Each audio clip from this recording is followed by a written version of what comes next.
बेटे का जीवन वापस कर देंगे जो ज्ञान दे रहे हैं आप। जो बेटा जिसकी जान चली गई, क्या ये एनकाउंटर उसकी जान वापस कर देगा? मुझे उस पर कुछ नहीं कहना है। ये बताओ, क्या उसका जीवन वापस आ जाएगा? जिन तस्करों ने जीवन लिया उसका, क्या उस बच्चे का जीवन वापस आ जाएगा? में झांकना चाहिए और ये देखना चाहिए कि उनकी जब शासनकाल जब सूबे में सपा सत्ता में रही है, गुड्डे बदमाश माफिया लुच्चे लफंगे सत्ता पर काबिज रहे हैं। सरकारी संरक्षण में ठेकों की लूट हुई है, खनन माफिया बनकर के लोग बैठे थे, बहू बेटी की इज्जत आबरू खतरे में थी। अखिलेश यादव जी ने आज प्रेस कॉन्फ्रेंस के माध्यम से उत्तर प्रदेश की सरकार पर अनर्गल आरोप लगाए हैं जो तथ्यविहीन हैं और आधारहीन हैं। उसमें कहीं कोई दम नहीं है। अखिलेश यादव जी को अपने गिरेबान में झांकना चाहिए और ये देखना चाहिए कि उनकी जब शासनकाल जब सूबे में सपा सत्ता में रही है, गुड्डे बदमाश माफिया लुच्चे लफंगे सत्ता पर काबिज रहे हैं। सरकारी संरक्षण में ठेकों की लूट हुई है, खनन माफिया बनकर के लोग बैठे थे, बहू बेटी की इज्जत आबरू खतरे में थी। आज हम कह सकते हैं कि हमारी सरकार में पूरी तरह से लाइन ऑर्डर मेंटेन है।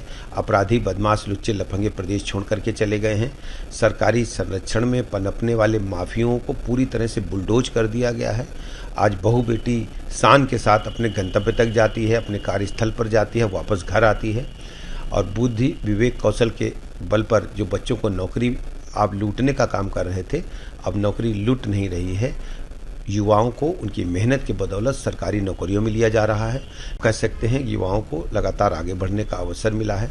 बुद्धि विवेक कौशल के आधार पर हर स्थिति में प्रदेश नंबर 1 पर युवा ले जा रहे हैं।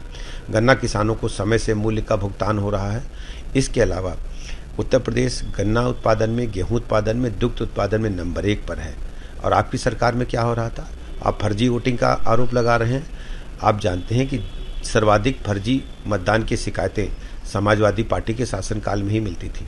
आज आपको याद दिला रहा हूँ, 2012 में जब आपने लोकसभा कन्नौज की सदस्यता से इस्तीफा दिया था, तब आपने किसी भी दल को, भाजपा समेत किसी को नॉमिनेशन तक करने नहीं दिया था।